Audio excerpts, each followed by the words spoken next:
Hi, guys. You're listening to the Small Business Bootcamp podcast, and today it's just Megan. Jen is headed to a competition in Fort Wayne, Indiana, where her twin daughters are coaching. I am, however, joined by two of our employees, and we're going to have a conversation centered around employment at Kids First and the life lessons and fun that happen along the way.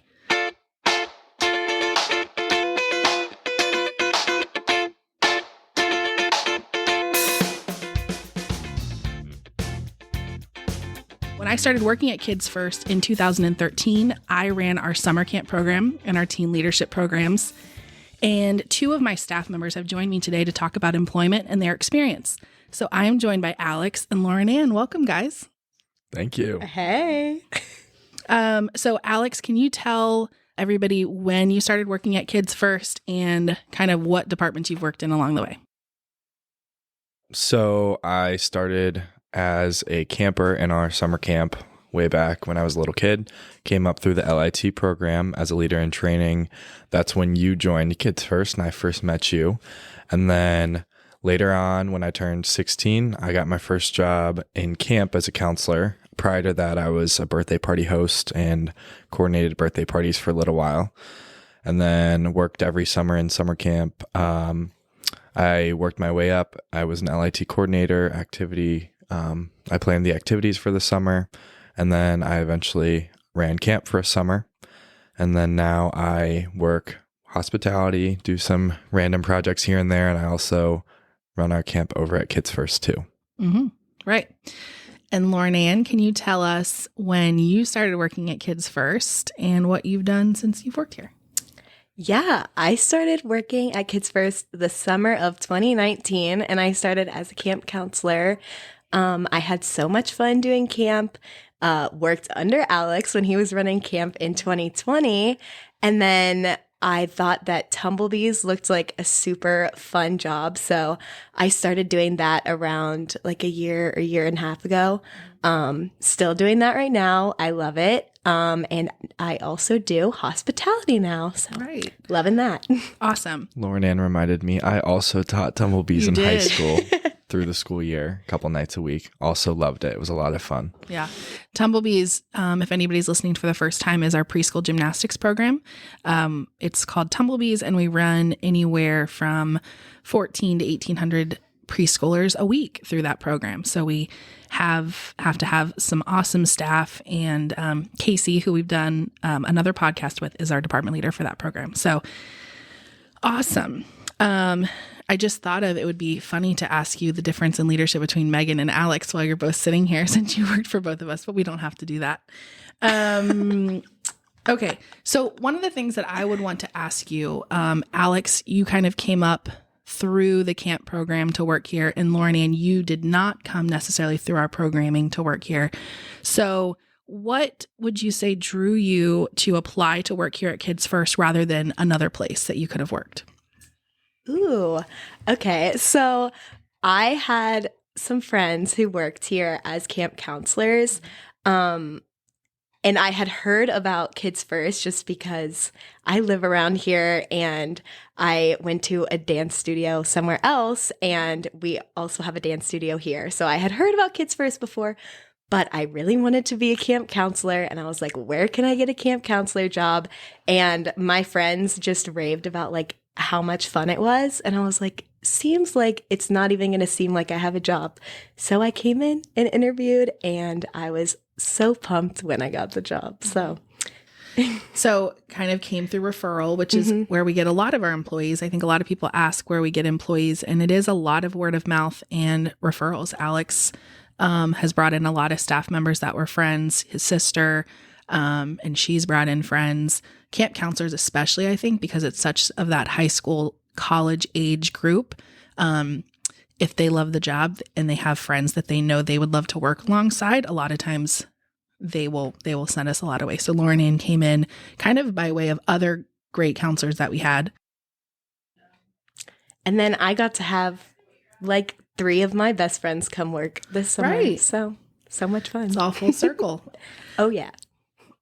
Alex, do you have any, did you have any other options, or did Kids First feel like the only option for you when you were looking for a job? Well, when I was 14, there weren't many places that were hiring, and I didn't even know I was looking for a job. But when I was a camper, one of the gym employees told me that you could get a job here at 14. And so I applied right away. I interviewed and got it, and then did that for 2 years until I was old enough to work camp. So at the time, I wasn't really looking for other jobs because I didn't know I wanted a job until I worked here. But once I worked here, I mean, yeah, kind of what Lauren Ann said, it doesn't really feel like a job when you're here for the most part. When you're working with your friends, working with kids is also a lot of fun, especially when I was younger. That was what I liked to do all the time. I didn't like any of the administrative stuff at the time. So working with kids, running parties was a really good option as far as hours because it was on the weekends and I was in school and wasn't really ready to handle working in the evening. So it just was the right fit. And then the ability to jump department to department kind of also lent me to staying because I could adapt my schedule and the program I was working to the stage of my life. Yeah. So when I'm home for the summer, I can work a full-time job. And then when I'm gone or, when I'm away at school or in high school, when I was around, I could work as few as 8 hours a week, sometimes less if my schedule is really busy. So just the flexibility was pretty worthwhile. I've had jobs other places, but this somehow I always end up coming back here. So I want to talk a little bit about, we get a lot of questions about our training process or what it's like when you start working here. When people come to boot camp, that's a big topic that we talk about is just our employment experience and that onboarding and training. Can both of you or either one of you talk about what that training experience was like as a new employee or what you remember from that? It doesn't have to be anything super specific, but what do you remember about that onboarding or training before your first day of work? I know when I did mine, there was level 1, which I remember to be more like logistics, forms, that kind of business. My level 2 was with Jeff Metzger because he did all of them at the time. At 14 years old, I was incredibly intimidated. I got yelled at on my first day at 7 a.m. It was myself and Matt Vornheater, just the two of us. We were both here on time. We had not shaken each other's hands. We were the same age, and we had not introduced ourselves and shaken each other's hands by the time Jeff walked in. And when Jeff walked in, he was like, immediately, got to shake each other's hands, get to know each other. You're going to be working alongside each other. That was like, I'll never forget that. So in your 14-year-old mind, you were yelled at. Do you think I you were wasn't really yelled at? I wasn't yelled at. No. But it stuck with you. It stuck with me. And that was like the first time I think I was imprinted with the values of Kids First. I mean, it was very formative. And yeah, you're right. Funnily enough, I remember when I came in and I accepted a job with Jeff, I think we did like a handshake in the office. We're sitting in mine and Jen's office. That used to be Jeff and Steve's office. And I remember like shaking his hand that we were like, I was going to work here. And he stopped me right there and he said, Megan, that was a pretty good handshake, but this is how you need to shake someone's hand. And he got right in the web, he likes to call it, and he shook my hand harder, and a firm grasp. And that clearly left an impression on me. Like I'd never been told that I didn't have a good handshake. And that is a lesson that is very integral, honestly, to our level 2. It was a big deal for Jeff that we were teaching those kinds of things to our young people because that carries way beyond working here, just having a firm handshake and being able to introduce yourself. So it's funny that you remember that from your 14-year-old level 2 training. Yes. That he was so indignant that you guys introduced and shook each other's hands. Yes.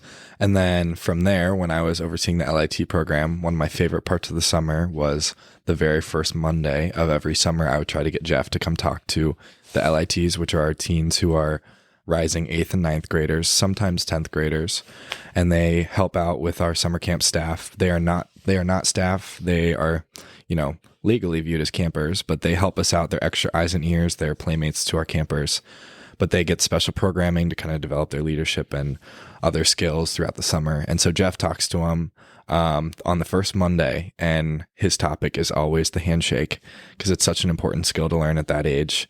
And that's been like one of the biggest takeaways I've had from my level 2 was that handshake. And then I would say beyond that, generally, I couldn't put it to words, but just the overall culture of Kids First was instilled in me at that time.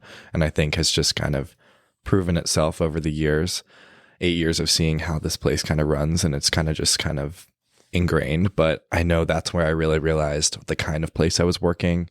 I was excited to know that I was going to be, I was my own individual person and not just kind of going to get lost in the system. It was really cool. But what I remember most was the handshake from level 2 and then the culture piece. And then level 3, which is with your department, was with you. At the time, I also had a level 2 or a level 3 with my department leader for birthday parties. That was a little bit less formal just because birthday parties wasn't as intense of a role. But then in summer, I know our level 3 is pretty robust. It's something like 25 hours in the evenings right before camp starts. And it's a lot of fun. I think it does a good job of blending super important things as far as taking care of people's children for 40 hours a week, but then also getting to know your staff, your co-counselors, other staff members, and kind of getting a feel for the building. Lauren, do you have anything to add about your training experience? Well, I just think camp training is like the most unique thing I've ever been a part of. It's super exciting. I thought it was like the most fun thing I've ever done. It's definitely designed to be fun. Yeah. And it's super important because I feel like we all became best friends before the summer even started. I know a lot of the people that I'm like besties with now is like we met during my first training at camp. So that's pretty awesome. But that was my favorite thing ever. I look forward to it every summer when we have camp. And then because when you return to camp for a second or third or fourth summer, you still go through the training, but with all the new staff. So you're kind of now the veteran and you're helping to train and teach the new people. But it is another 25 hours, but it is fun. It's designed to be fun. But it's even more fun, and it helps you because I know like by the end of the summer, it can be easy to like kind of get like a little bit burnout and like forget all the rules that we talk about during training. So it's nice to go through it again and remind yourself why we're here and how much we love the kids. Right. And kind of ground you when you come back to the summer the next year. So much fun. Yeah. And then Tumblebee's training is so fun because I feel like we have meetings with our department leaders, with Gabby and Casey, with just some PowerPoints and super important things that are going to be useful. I'm a pre-occupational therapy major, so I feel like I was learning information that I'm going to carry to my career in the long run. I'd like further than Tumblebees, just a lot of developmental things. And then just getting thrown into like the swing of Tumblebees is super awesome too. I loved learning from all the different super cool Tumblebees teachers. So, yeah, that's awesome. I do have a question that's kind of come up out of something that Alex said. You had talked about our culture, and I do have a question that relates to that, but Jen and I talk a lot in the podcast, and Jeff's entire first day at boot camp is about the culture and how our belief system and our value system and how it's been created. And I think people always wonder how that does trickle down to a part-time team member. And so not necessarily how did the training give you that information, but is there any specific piece of our value system that maybe has been more ingrained in you, or that you have an example of how that's been ingrained in you as a team member? I think that oftentimes boot campers have that question of, this is your 26 points on a piece of paper, but how do your team members know all that? How do they get that ingrained in them? What does that process kind of look like? So can you speak to any one of those principles and maybe how it's been ingrained or how important it's been to you? Well, I would say even just having been in the building nearly my entire life and then working here for like more than a third of my life, a lot of it has just like been formative in who I am as a person, kind of changed who I am inside and outside the building. Some of them I don't even think about anymore because they're just so innate now. But I think the ones that come up the most and trickle down to you as an employee, whether you're here all day, every day, or you're here 2-hour shift, 2 days a week, something like that. I think the unconditional respect It's pretty universal, and you can tell that no matter who you look at in the building, they're going to treat you with respect. And it's also not going to fly if someone doesn't. I think that's been a very important part of in stark contrast. It sticks out when somebody doesn't do that, because it's so universally understood that the unconditional respect is key. And I think that's why it's number one on the 11 teaching principles. But forthrightness is another important one. I think obviously working here is awesome, but there are times where you have conflict between other people, between situations, sometimes even between a client and another, and when you're dealing with people, member. there's conflict. It Absolutely. doesn't matter. Yeah. So forthrightness has always been really important to, I think, building into the trust that you have with whoever you're talking with, whether it's a client or another employee, and addressing your own concerns pretty straightforward and on the spot so that you don't build up to make a bigger problem than what you're actually working with has always been really important and pretty prevalent to everyone here. I also think growth and innovation, I've always said, like, I've never felt unchallenged here. I think my skills have always been used for the best, and I use them the way I want to use them. What I have to contribute, someone finds a way to let me use it. So growth and innovation has always been like a dynamic part of Kids First, and I think contributes to why we are the way we are. Nobody here is stagnating and just rolling with things as they are. Looking for new ways to do things is kind of ingrained in everyone. And obviously it is harder to do that if you're part-time than if you're full-time, but no matter what capacity you're working here, I think your voice is one that's heard enough that what ideas you have can be kind of put into play. Yeah. One thing that I love is I know in our level 2 training, Jeff used to do level 2 and now Jen does level 2. But one thing that we talk a lot about is making mistakes. And I know that I would talk about that in camp training with camp counselors. And that to me goes back to that growth and innovation. And that was always so powerful, I think, to hear from the Kids First president, Jeff, and now Jen, to go out there and make mistakes. We actually encourage you to make mistakes because if you're not, fail forward, if you will, go out there and make mistakes, and either you learn from it and it didn't work, but at least we've invested in your education, if you will, so that you don't do that again. If you do something again, knowing that it's going to fail, that's irresponsible. That's not a mistake.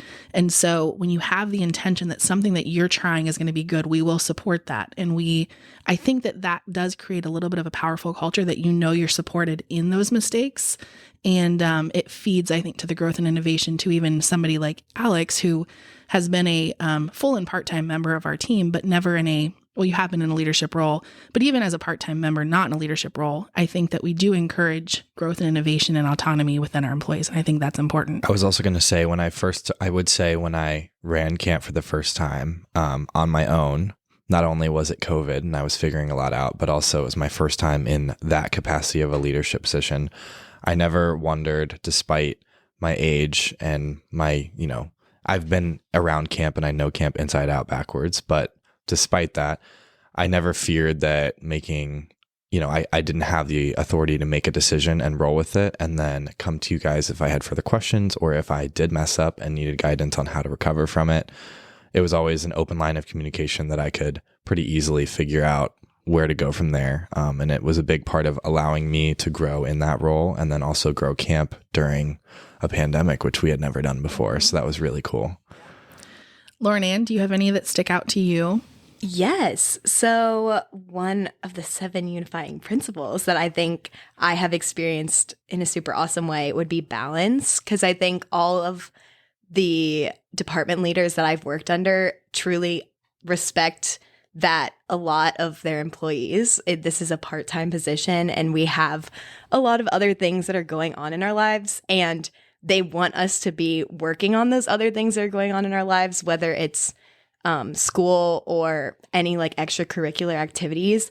I don't think anyone has ever like been upset that I can't come in to like sub or cover a shift because I have like one of my sorority events or something like that. People want you to be going and doing those things outside of work. And that just makes me want to come in when I can come in, instead of having that like kind of a resentment towards like they want me here all the time and I don't have time to do my other things. So that I feel has contributed to why if I ever have any free time, I'm always here. So yes. And then another one that I think is especially when we're working with all the kids at camp and Tumblebees, love, empathy, and compassion is something that I always try to keep in the back of my mind. Something I love that Alex always says during camp training is that there's no bad kids.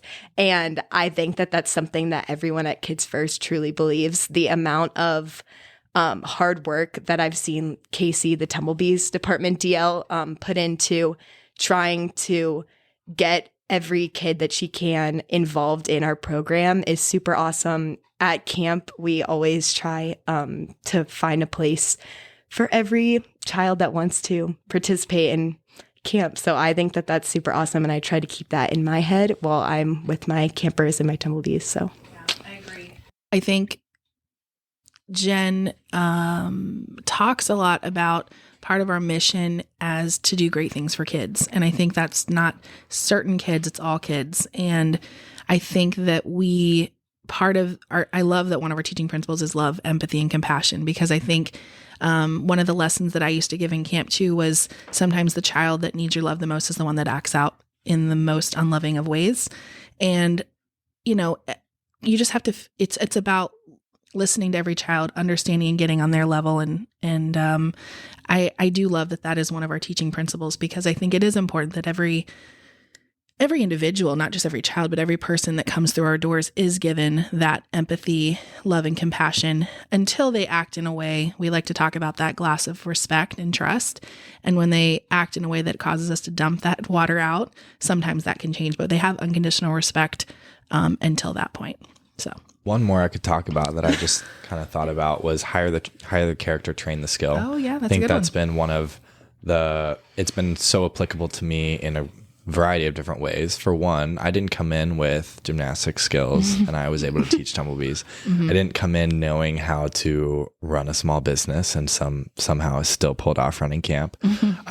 Like my background is not in business. Medicine's always been my thing. And so coming and doing a very non-medical thing has been really cool. And it's been a big part of my life, obviously. But also beyond myself, hiring other people, I think we've always been able to see through a gap in someone's skill where they might need a skill for a role. But if it's something that we can teach, I think we always go for that person and are willing to invest the time and energy to get that person where they need to be. And I think we've seen over the years together both ways. When you accidentally hire the skill and don't hire the character, it doesn't work out long term. And when you do hire the character and you train the skill, you end up with high quality employees that really know what they're doing, but they're also committed to the same value system of Kids First. Right. And they can make things happen. Yeah, that's a great one. I think that Jeff coined that actually early on in the, I think, I could be wrong, but I'm pretty sure that people say that Jeff started the hire the character, train the skill. And it is one that we come back to. I think when Jen and I talk sometimes on the podcast about hiring, those hiring mantras really, sometimes you just have to look at them. And if something doesn't sit with that, you have to trust your gut. And I think that is an important one that feeds into, I think, our business and the people that we have here. I do want to shift to maybe, that was a little heavier of a topic, but it is important. I think that gym owners like to hear from not just me and Jen, but like to hear from employees about how that culture feeds out. But I would like to talk more about maybe some of your memorable or fun memories of working at Kids First. Oh boy. So can you think of maybe either your favorite camp story or one of your most memorable moments of working at Kids First? There are too many. I literally feel like I can't pinpoint one. Not one. One that comes to mind. It's probably I hope not it's not my the elevator most memorable. story. It's not. Okay, great. I won't. was the summer that I was the activity leader for summer camps. So that would have been 2017. I had this, what I thought was a brilliant idea to do an escape room, a homemade escape room here at Kids First. Probably spent way too much on it, but it was such a fun activity. It was some sort of space themed week in camp. I can't remember it was probably like Mission Air and Space. That's like one of our favorite themes. And we did an escape room. There were filled all it with kinds fog, of, if I remember there was correctly. a fog machine. There was invisible ink. I actually wrapped my car in tinfoil. You did. And It was a hid spaceship. my car keys. Yeah. So it was a very It's a very elaborate immersive, plan. elaborate And I was going to activity. share that one of the clues was my own hair, my own patch of hair. And so I took the liberty to take myself into the office, cut a little patch out of my hair and put it in a Ziploc baggie and hide it as a It clue. was one to of the clues. I Yeah. do remember that. And it's just like, I remember you saying like, wow, you really will just do anything for this job, won't you? And I was like, I didn't think of it like that, but I guess so. Like did just cut a patch of my own hair out of my head. Yeah. for this summer camp. So that sticks out to me. That was an awesome activity. I was do a lot of remember fun. that. And I remember the kids being like, where did this car come from? And this in our backyard. It was just wrapped in tinfoil. And we had a safe of Yoda cash in the trunk. And we spent again, it's things like where I'm just like, Kids First, you really can do what you want to do and make it happen. We spent probably 3 hours cutting that Yoda cash. Yeah, it Three was or four of us. It was fake dollar bills. Yeah, we didn't want with to Yoda actually on him. print fake currency, but we had So we put Yoda Yeah. as the president. and printed Yoda cash, We which spent makes a me lot think of time, it was probably a Star Wars theme week. probably, and we did an escape room. And that takes me to like what we put hanging over the door, which was do it for the kids. And summer camp, that was like a big deal to us. Was no idea is too big. Like if you have the idea, bring it in here and we'll try to do it. And When if we had our own Make-A-Wish program through our that was a LIT great and CIT program, I think that was one of the coolest things ever.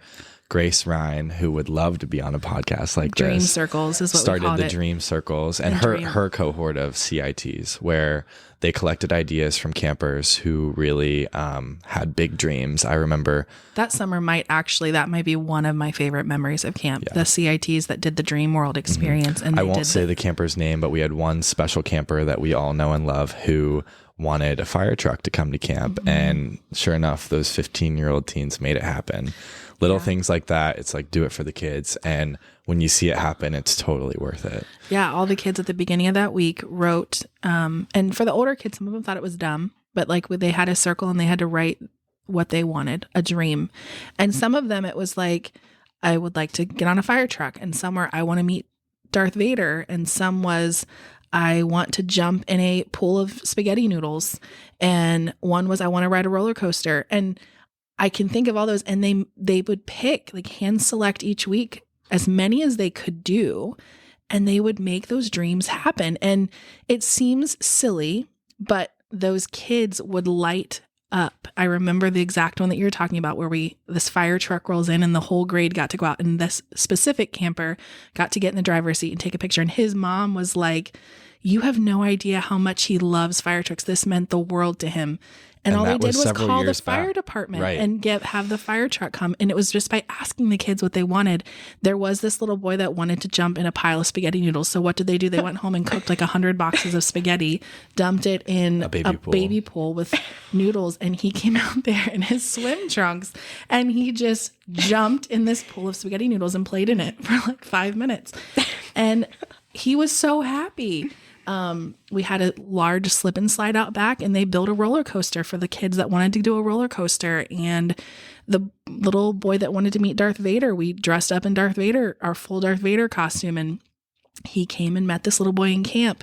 Another one wanted to be a robot, and we built a robot costume. I mean, it was so many things, but I remember when each of those happened, like each one I remember because of the joy that the child had over their dream getting made, and the counselors and the parents and our other teens who made it happen.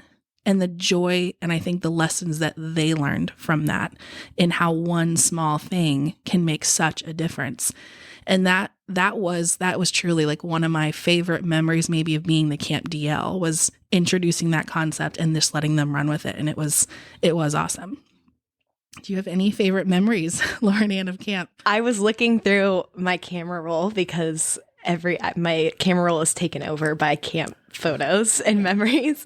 I like don't have like a specific one day like memory, but COVID summer was like, I was just gonna say the way we all were a team. It COVID was summer was super memorable. like so crazy and special and weird. Like you would have thought there were some like a lot of challenges, but the way that I like bonded with my group of 9 children that I was paired with was absolutely crazy. I was never wanting to be. I was normally with like the 5th, 6th, 7th graders, and Alex was like, "You're gonna go with the bear pod with the kindergarten and little first ones." graders." Yes, and I was kind of freaking out.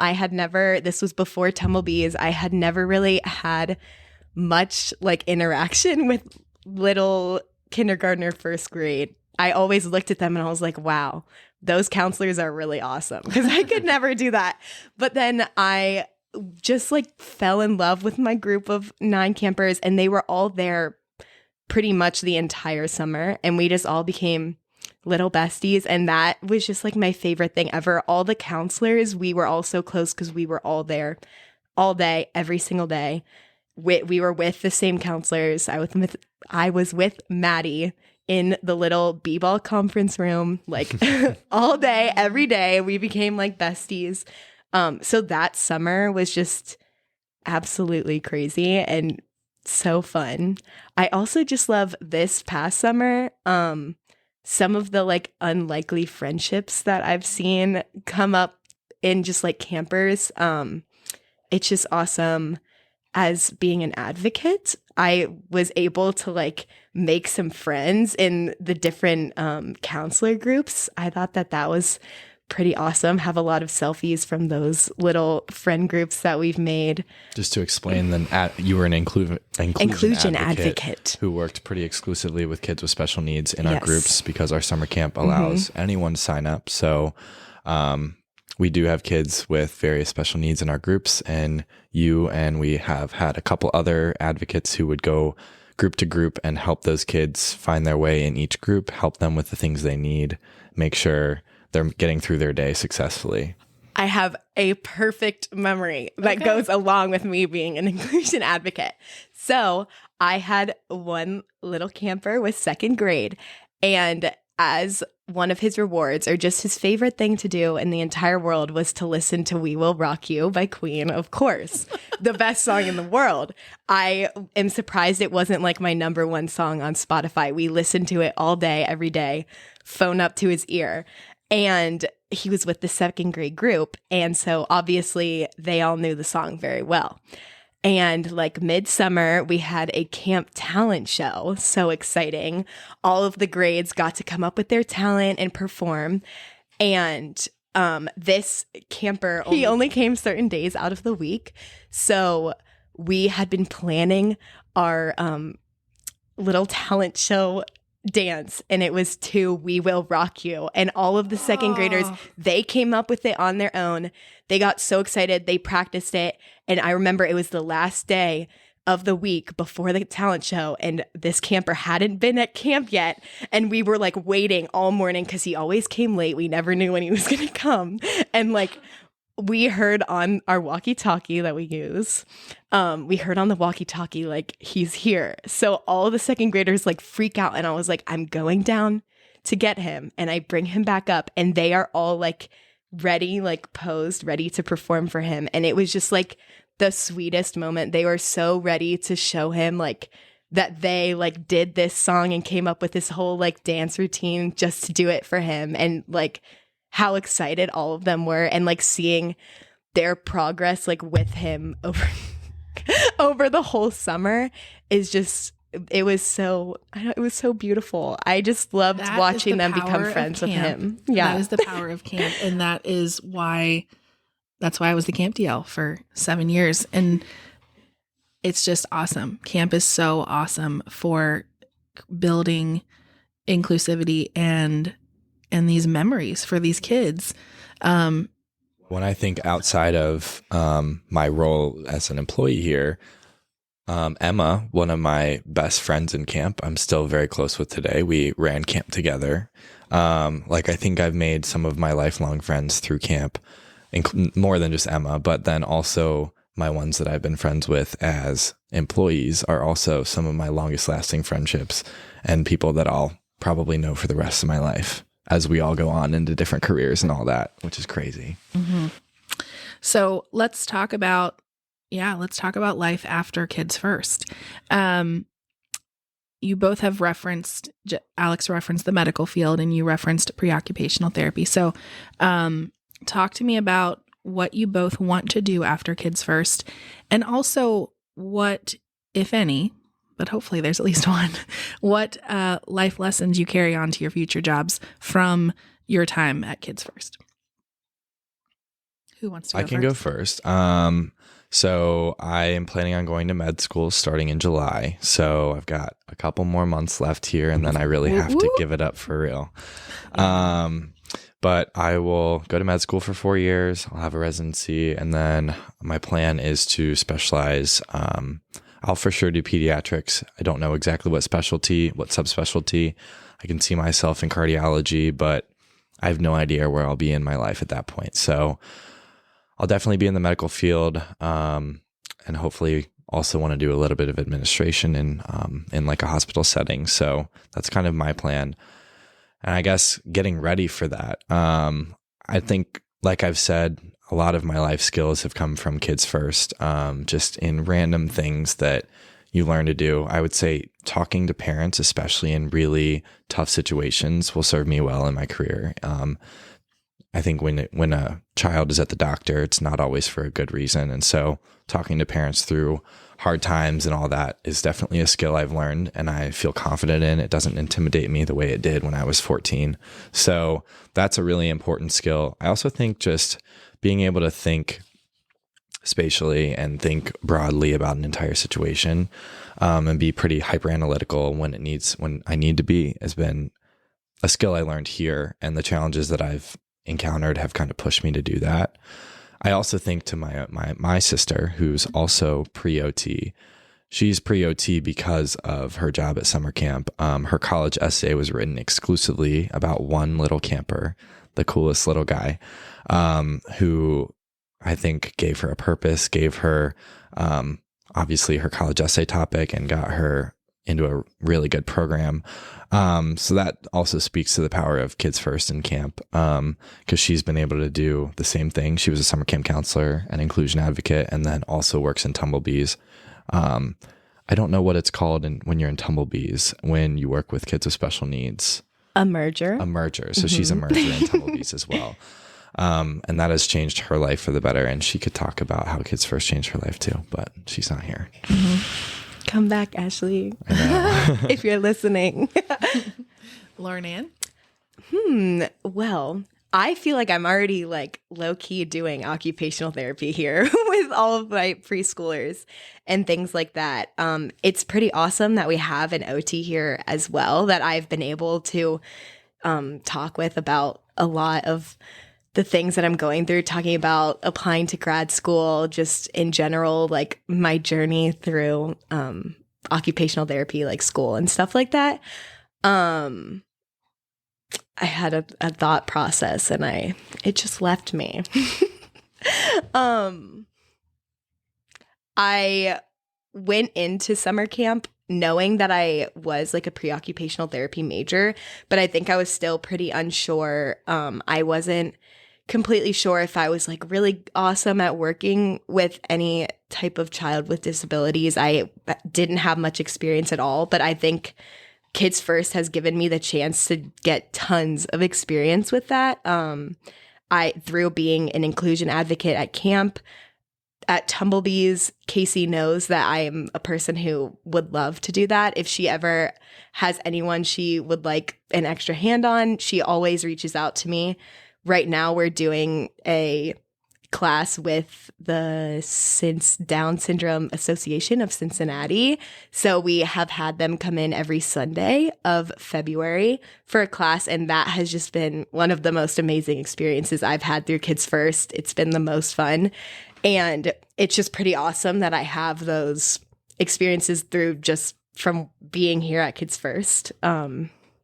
This is where I was going. You said, your question, you said, how is life after Kids First? And I don't think there is going to be a life after Kids First, honestly. I mean, I have talked to many people about how I feel like Kids First is more of a lifestyle than it is a job. And I feel like all of my friends that I have here at Kids First, we just keep coming back. I don't think I would say the same thing. If I wasn't going into a career where I couldn't work here, or if I was going into a career where I could work here for the rest of my life, I would. Yeah. I think Jen always calls people lifers, like people who you just know they're here and they're here to stay. And I've always been like, I wish I was a lifer, and I wish that my career ambitions would let me stay here. And maybe some way down the road, I'll weasel my way back in. I feel like as the head of the marketing department, I just got a slogan, like a tagline, like Kids First is more than a job; it's a lifestyle. Literally, that's what we're all living. We the all Kids live and First. breathe Kids First. Actually, when we leave Kids First, we hang out with Kids First people. Over the summer, I only was with we would spend all day at camp, and then we'd leave and we'd be like, "Okay, like, let's go get sushi. What are we doing?" Because like I just had no. I mean, I love it. Kids First is my life, and I love it that way. And I just feel like even if we do have jobs, like you're gonna see Alex chatting with the front desk ladies. It's gonna happen. Like, there's no way. So I just don't think there's. I mean, I have this dream that Alex is going to open a medical practice in conjunction with Kids First, and it's going to all come full circle. Yes, it will. Well, that's what I've been thinking. I mean, Lauren Ann could come back. Me and be Ashley. Here. I mean, we're gonna be, and then Alex is gonna like refer his patients to us, and it's gonna be one perfect big happy family. This is gonna happen because it's a lifestyle, and there's no life after Kids First. I have to have a life after Kids First, and I'm upset about it's it. Not enough. I haven't figured out how it will look and how I'll still be happy, but it'll happen somehow. Well, my life is Kids First, so I think it's so awesome that you said that. I feel like, I think that all feeds into everything that we're talking about, just with building a place, a culture, a home where people feel loved and cared for and want to keep coming back. And I think that all goes to the things we're talking about, things that Jen and I talk about in what Jeff has built with his value system and the culture that he really created, that Jen and I now have to cultivate and continue on. But it just all comes back to doing great things for kids here at Kids First. But to me, like I think of you guys as my kids, and someone like I was always doing great things for my staff. I was doing great things for the kids of camp. But I think that's how you perpetuate the culture. I think that's how you continue it on to the next generation and whoever leads Kids First after me and Jen. In the very least, I'll be back with my hypothetical child and put him in classes. And I've always said I better still get an employee discount. For all the years I haven't had a child to have an employee discount. I think we can work that out. All right, guys. Well, thank you both so much for joining me today on the podcast. It's been fun to hear both of you talk about your experience with Kids First. Jen and I talk a lot about our leadership model and some of our strategies that have come from reading Jim Collins' book, Good to Great, and how important it is to hire great people onto your team and then find them the right seat on the bus. And I think we often use that phrase. We've used the phrase, good need not apply, only looking for great employees. And I think you're both examples of wonderful people who are great employees who have been so lucky. We've been so lucky to have on so many different seats on our bus. So thank you guys for joining me today. Thanks for having us. Yay, thanks. Well, that concludes this episode of the Small Business Bootcamp. For more information about registering for a bootcamp class, please visit metzgerbootcamp.com. And if this podcast was of value to you, please subscribe to us on Spotify, Apple Music, or Google Podcast. As always, stay positive, and keep moving forward.